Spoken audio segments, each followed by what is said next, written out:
তাহলে এই অংশটা হচ্ছে কি, এই পুরো অংশটা কি স্ট্রোমা অঞ্চল। ক্লোরোপ্লাস্টের কি অঞ্চল? স্ট্রোমা অঞ্চল। ঠিক আছে, এই জায়গাতে গ্রানাম চক্র ছিল, সেটাকে আমরা উঠিয়ে নিয়ে এসেছি, রাইট? তো এখানে পড়ে রয়েছে স্ট্রোমা অঞ্চল। এখন যে এটিপি ও NADH2 তৈরি হলো গ্রানাম অঞ্চলগুলোতে, সেগুলো তো স্ট্রোমা অঞ্চলে ঘুরবে, তাই না? সেগুলো এখানে কাজে লাগবে। কি কাজে লাগবে? এটিপি NADH2 এখানে কাজে লাগবে। কি কাজে? আমরা সালেট সংশ্লেষণের মধ্যে সর্বশেষ যে জিনিসটা আমরা পাই থাকি, সেটা কি? সালেট সংশ্লেষণ আমরা কি পেয়ে থাকি? শর্করা পেয়ে থাকি, রাইট? এই শর্করাটা উৎপন্ন তোমরা এখন পর্যন্ত দেখিনি, অর্ধেকটা গেল এখান থেকে, বুঝো নাই? শর্করা উৎপন্ন এখনো দেখি নাই। সেই শর্করাটা উৎপন্ন হবে এই স্ট্রোমা অঞ্চলে, অন্ধকার দশায়। এটা ধরো একটা কোষের ভিতরে একটা ক্লোরোপ্লাস্ট। এই ক্লোরোপ্লাস্ট কোষের মধ্যে তার পত্ররন্ধ্র দিয়ে ছিদ্র আছে পাতার মধ্যে, ঠিক আছে? অসংখ্য ছিদ্র। সেই পত্ররন্ধ্র দিয়ে এখান থেকে কি প্রবেশ করবে? কার্বন ডাই অক্সাইড প্রবেশ করবে। বুঝছি তো নাকি? কার্বন ডাই অক্সাইড প্রবেশ করবে। তো বিভিন্ন দিক থেকে আমরা কার্বন ডাই অক্সাইড আমরা দিয়ে দিলাম, কার্বন ডাই অক্সাইড প্রবেশ করবে। তো ওইখান থেকে আমাদের পানি ভেঙে কি উৎপন্ন হয়েছিল বলতো? প্রোটন উৎপন্ন হয়েছিল, অক্সিজেন উৎপন্ন হয়েছিল, মনে আছে তো নাকি? হাইড্রোজেন বা প্রোটন পুনরায় সেই ইলেকট্রনগুলো গ্রহণ করে, এই ইলেকট্রনগুলো এই প্রোটনগুলো একটা থেকে দেখাচ্ছে আমি, তো দুইটা ইলেকট্রন আবার পুনরায় গ্রহণ করে দুইটা গ্যাসীয় অণুতে রূপান্তরিত হবে। বুঝতে পারছো তো নাকি? এবং এই কার্বন এই হাইড্রোজেনের মধ্যে, এই কার্বন এবং অক্সিজেনের মধ্যে, কার্বন ও অক্সিজেনের মাঝখানে এই হাইড্রোজেনকে যুক্ত করবে। বুঝলে মনে হয়? প্রথমে CO2 ছিল, CO2 এর ভিতরে কি প্রবেশ করলো?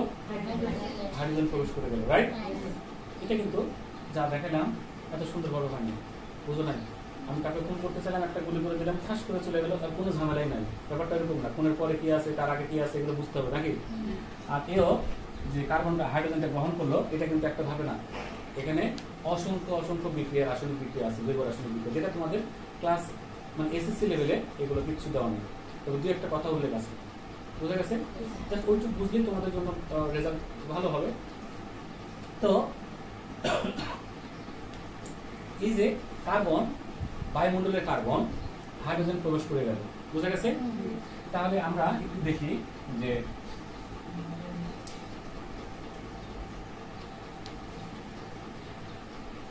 আমরা জানি যে আমি যদি বলি 12 অণু পানি বিভাজন হবে, ঠিক আছে?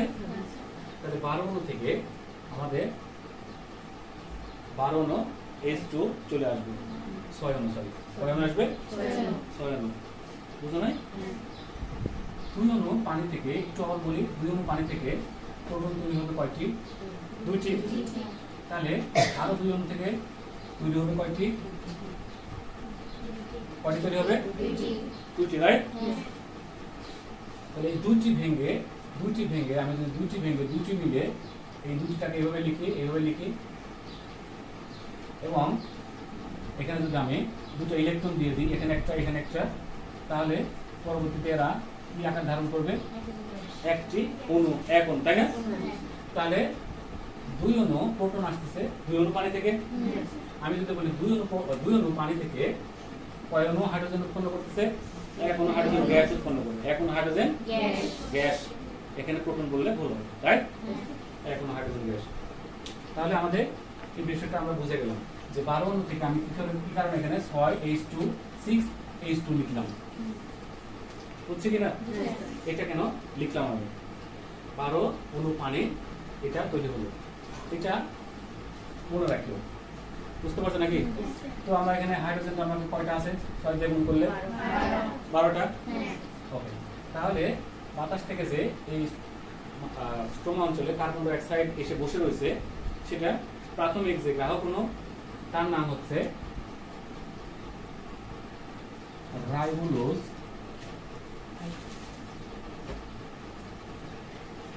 1,5 দুটো একসঙ্গে থাকে তো, তার জন্য এটার নাম হলো বিস ফসফেট। ডাই বা বিস, ডাইফসফেট বা বিস ফসফেট, ফসফেট দ্বারা গৃহীত হবে। এটা আবাসিক অণু বলা হয়ে থাকে। বুঝলে মনে হয়? আবাসিক অণু মানে কি? আগে থেকেই স্টোমা অঞ্চলে বসবাস করে, এটার দ্বারা গৃহীত হবে। তাহলে ফার্স্ট এই ব্যাখ্যাটা এখান থেকে তোমাদের অন্তর্গত দশার মধ্যে এটা নিতে হবে। বলতে হবে স্টোমা অঞ্চলে কি আসবে? রাইবোলোজ 1,5 বিস ফসফেট। কি বলছি? রাইবোলোজ 1,5 বিস ফসফেট। তার দ্বারা কি হবে এখানে? এই রাইবোলোজ, আমি আগে বলেছিলাম রাইবোলোজ মানে এখানে কার্বন সংখ্যা আছে 5টি। এটা কার্বন সংখ্যা কয়টি? 5টি। এখানে আমরা 5 কার্বন দিতে পারি। 5 কার্বন মনে রাখতে হবে, নৈবেদ্যের মধ্যে আসবে কিন্তু। 5 কার্বন বিশিষ্ট রাইবোলোজ 1,5, এখান থেকে একটা কার্বন ডাই অক্সাইড আসছে, একটা কার্বন ডাই অক্সাইড আসছে, ধরো সে ধরে নিল এখান থেকে, রাইট? CO2। তাহলে এখানে কার্বন সংখ্যা কয়টা হবে? 2টা না? তাহলে এখান থেকে 6টা কার্বন তৈরি হলো না? এই 6টা কার্বন আমাদের গ্লুকোজের প্রাথমিক ধাপ। বুঝানো মনে হয়? তাহলে সেভাবে করে যদি আমরা এখান থেকে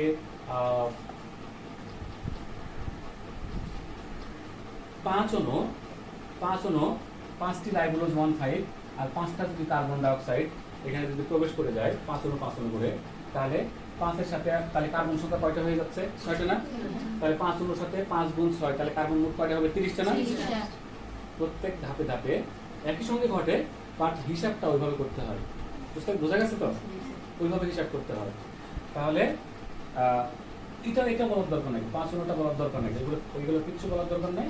তোমরা জাস্ট এটা বলো যে এই কার্বন ডাই অক্সাইড কে কার দ্বারা গৃহীত হয়, কার দ্বারা? এখান থেকে এটা কোথায় আছে? রাইট? হ্যাঁ, সেটার দ্বারা গৃহীত হয়। এরপরে এখান থেকে নানান ধরনের রাসায়নিক বিক্রিয়া সংঘটিত হওয়ার পরে এই 6টা যে কার্বন থাকবে, 6টা কার্বন এর সাথে হাইড্রোজেন আছে, অক্সিজেন আছে পরিমাণ মতো। বোঝা গেছে তো নাকি? সেটা ভেঙে 3PGA তৈরি করবে, 3 কার্বন বিশিষ্ট ফসফোগ্লিসারিক অ্যাসিড। কি তৈরি করবে বলো? এখান থেকে 10 অণু। ঠিক আছে তো নাকি? অর্থাৎ এই 10 অণু 3PGA পুনরায় ভেঙে আবার একটা অংশ এখান থেকে অনেকগুলো ধাপে মানে এর 2টা এখান থেকে হচ্ছে যে 2 অণু, 10 অণু থেকে 10 অণু, আমরা এখান থেকে 10 অণু 3PGA উৎপন্ন করে। এর থেকে 2টা বাদ দাও, 2টা বাদ দিলে 6টা থেকে 10টা কেমন হয়? 12টা হয়। 12টা থেকে 2 বাদ দিলে কত থাকে? তাহলে 2 অণু বাদ দাও, কত থাকলো? 10টি থাকে না? তাহলে এই 2 অণুটা পরস্পরের সাথে নিজেরা বিক্রিয়া করতে পারে। 3PGA পরস্পরের নিজের সাথে বুঝো নাই? আরো অনেকগুলো ধাপ আছে, সেই ধাপগুলো তোমাদের আপাতত জানার দরকার নেই। তাহলে সেখানে কি তৈরি করে? C6H12O6 উৎপন্ন করে এই জায়গাতে। তাহলে চিন্তা করো যে কার্বন ডাই অক্সাইড এখানে আসলো, কার দ্বারা গৃহীত হলো? রাইবোলোজ 1,5 বিস ফসফেট। তারপরে কি তৈরি হলো? আমার এখান থেকে কি তৈরি হলো? এখানে সরাসরি 3PGA 3 কার্বন বিশিষ্ট ফসফোগ্লিসারিক অ্যাসিড উৎপন্ন হলো। বুঝা গেছে তো? এই ফসফোগ্লিসারিক অ্যাসিডে পুনরায় 2 অণুটা পরস্পরে আলাদা হয়ে সেখান থেকে কি তৈরি করে? আবার 6টা কার্বন আসছে না? এবং এখানে 10 অণু বাকিটা পুনরায় ফিরে আবারও রাইবোলোজ 1,5 বিস ফসফেট উৎপন্ন করে। বুঝতে পারো না? এবং এটাই প্রথম আবাসিক প্রথম যে স্থায়ী অণু। এই চক্রের প্রথম স্থায়ী অণুটার নাম কি? এটা অলওয়েজ 3PGA তৈরি হবে এবং অলওয়েজ 3PGA এখানে থেকে যাবে। বুঝো নাই? তাহলে আমার প্রথম যে উৎপন্ন যে স্থায়ী অণু তার নাম কি? 3 কার্বন বিশিষ্ট ফসফোগ্লিসারিক অ্যাসিড এখানে প্রথম স্থায়ী। তাই এখানে 3 কার্বন বিশিষ্ট, আবার বলতেছি 3 কার্বন বিশিষ্ট, তাই এই চক্রের নাম হচ্ছে যে C3 চক্র। এই চক্রটার নাম কি? C3 চক্র। C3 চক্র বুঝছে কিনা বলো? এই C3 চক্রকে যে বিজ্ঞানীটা প্রথম দেখতে পান তার নাম কি? ক্যালভিন। বুঝো নাই? এই জন্য এই চক্রটার নাম, তার নামেও ক্যালভিন চক্রও বলা হয়। তাহলে এখন আমাকে মুসাইবা বলবে যে C3 চক্র কেন বলা হচ্ছে এটাকে?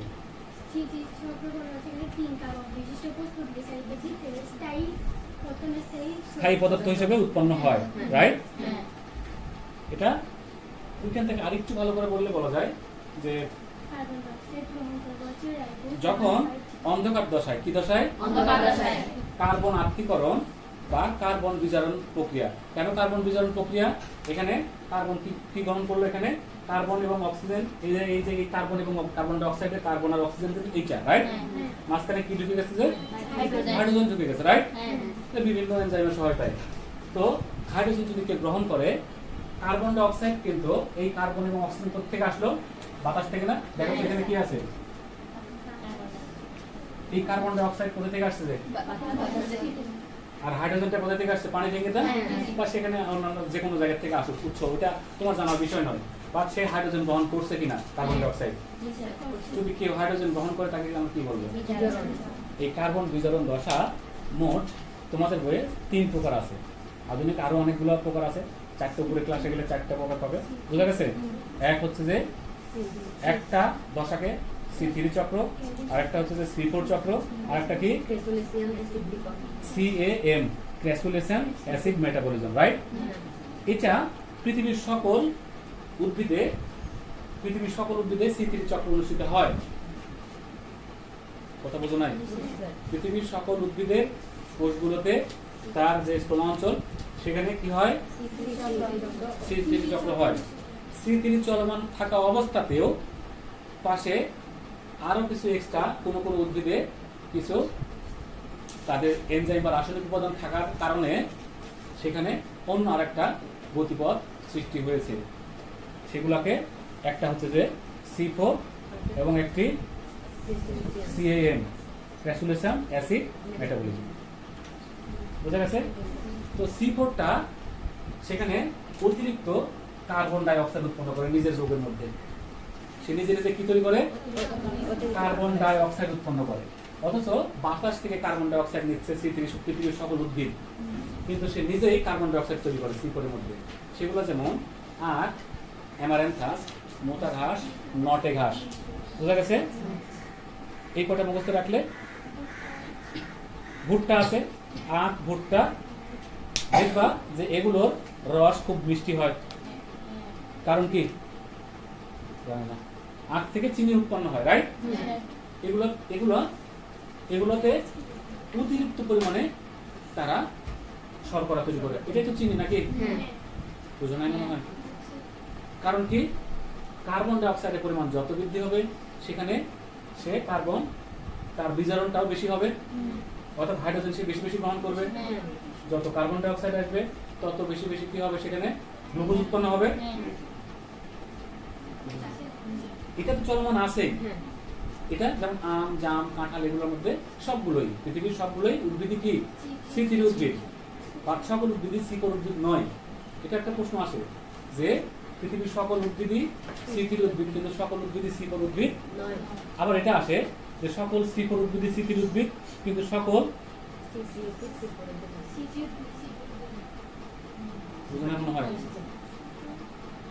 কারণ সকল C4 উদ্ভিদের মধ্যে কি চলমান আছে?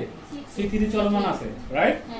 কিন্তু বিশেষ বিশেষ কিছু তার আবহাওয়া, তার যে বৈচিত্র্য, মানে বায়োডাইভার্সিটি, জীব বৈচিত্র্যের কারণে, জীব ভৌগোলিক অবস্থানের কারণে তাদের সেই সকল উদ্ভিদের মধ্যে নতুন একটা কার্বন বিজারণের পথ আবিষ্কার হয়েছে, তারা করেছে। বুঝো নাই?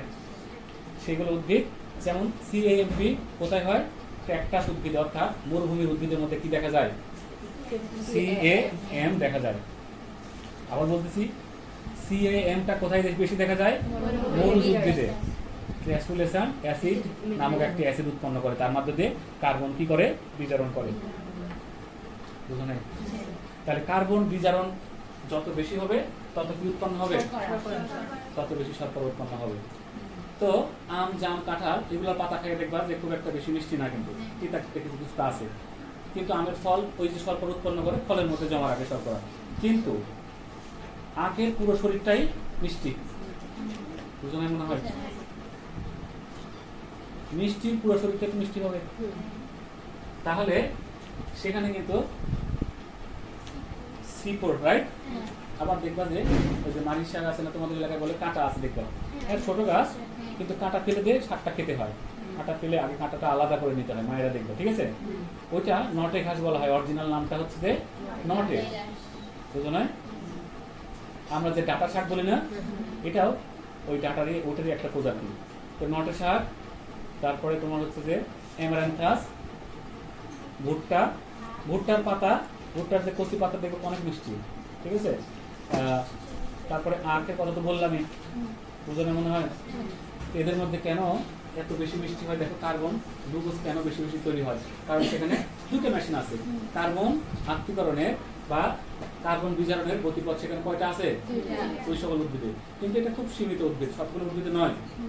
এখন মরুভূমিতে উদ্ভিদ, ক্যাকটাস উদ্ভিদ তো আমাদের এখানে খুব অ্যাভেলেবল না, তো সেখানে ওই C4 বাদ দিয়ে CAM আছে, C4 এর জায়গায় কি আছে?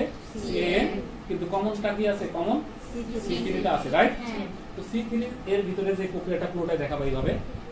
প্রথমে কার্বন, সেটা আমি দেখাচ্ছি, সেটা এঁকে নাও, তাহলে তোমাদের এটা ক্লিয়ার হয়ে যাবে। খুব বেশি পরিমাণে দেখাবে তা না, কিন্তু সামান্য পরিমাণ দেখালেই হবে।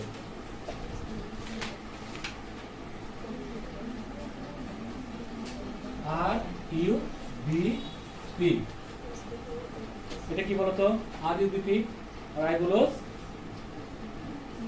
RUতে রাইবোলোজ 1,5 মাঝখানে দিবা, হ্যাঁ, বিস ফসফেট, বিতে বিস, পিতে ফসফেট, তাহলে সংক্ষেপে মনে থাকবে। এটা হচ্ছে কি বলতো? আবাসিক অণু। এটা কি অণু? আবাসিক অণু। এটা কার্বন কয়টি? এই যে এখান থেকে আমরা 6টি কার্বন ডাই অক্সাইড নেব। কয়টি? 6টি নেব, রাইট? তো 6টি, তাহলে ওখান থেকে যদি 6টি নেই, তাহলে আমার এখান থেকে কয়টা নিতে হবে বলো? এই 6টা যদি এখানে নেই, প্রত্যেকটা এখান থেকে যদি আমি এখান থেকে 6টা যদি নেই, এখান থেকে 6টা নেই, হ্যাঁ, 6 অণু নেব, 6 অণু RUBP, ঠিক আছে? তো একবারে ঘটনা ঘটে, আমি একবারে দেখাচ্ছি, একবারে। এই যে এটার পরে কি তৈরি হয় বলতো? এখান থেকে এখানে 6 কার্বন বিশিষ্ট অন্য আরেকটি যৌগ তৈরি হয়, বুঝতে পারছো? অন্য আরেকটি যৌগ তৈরি হয়, ওই এখানে তোমার হচ্ছে যে সাইট্রিক অ্যাসিড উৎপন্ন হয়, আইসোসাইট্রিক অ্যাসিড উৎপন্ন হয়, অনেকগুলো ধাপ উৎপন্ন হয়, বুঝছো? ওইগুলো আপাতত না জানি, তোমাদের এখান থেকে সরাসরি এই কার্বন ডাই অক্সাইড এখানে আসার সঙ্গে সঙ্গে, তাহলে এখান থেকে তোমার এটাকে ভেঙে 12 অণু 3 কার্বন বিশিষ্ট 3CGA উৎপন্ন হয়, বুঝা গেছে? এখান থেকে পুনরায় এই যে চক্র আকারে ঘটতেছে, দেখো খুবই সংক্ষিপ্ত আকারে, যেটা জাস্ট এই অঙ্ক, মানে যেটা না দেখলে না, এখানে অনেকগুলো অংশ আছে কিন্তু।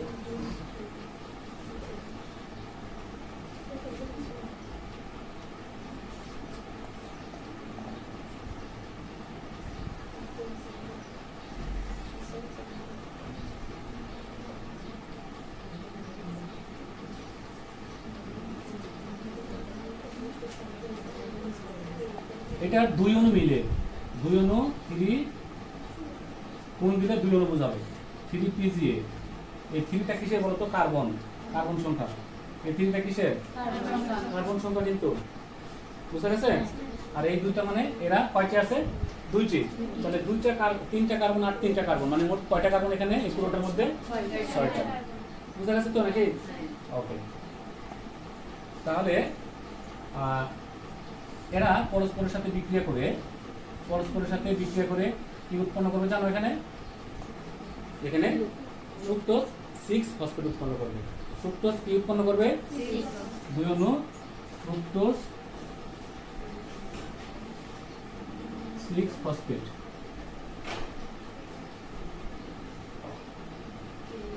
এটা উৎপন্ন করবে, এবং এখান থেকে কি করবে?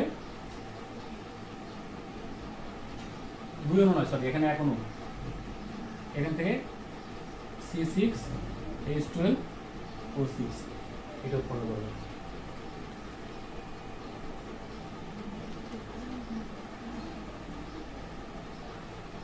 আর এই সময় এই NaGH2 ভেঙে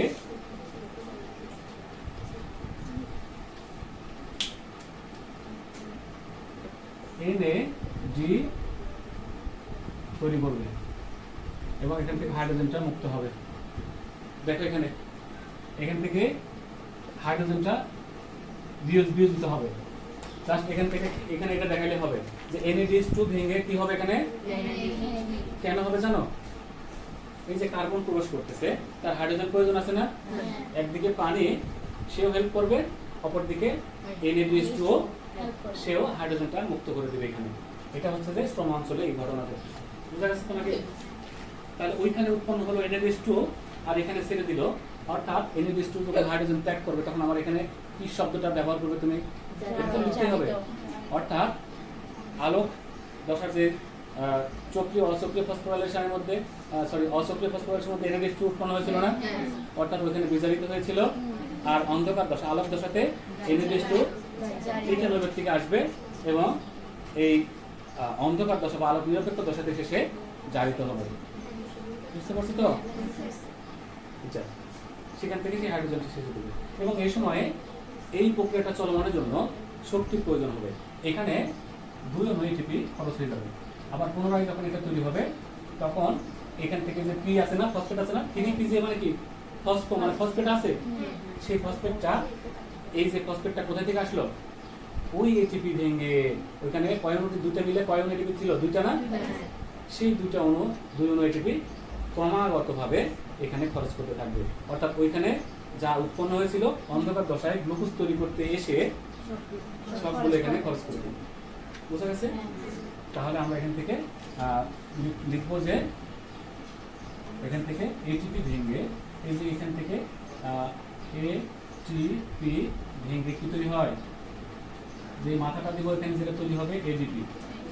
বুঝতে পারছো তো? অর্থাৎ ওখানে ফসফোরাইলেশন ঘটেছিল আর এখান থেকে ডিফসফোরাইলেশন। ডিফসফোরাইলেশনটা পারবো তো নাকি? এখন ফসফোরাইলেশন যে পারবে সে ডিফসফোরাইলেশনও পারবে।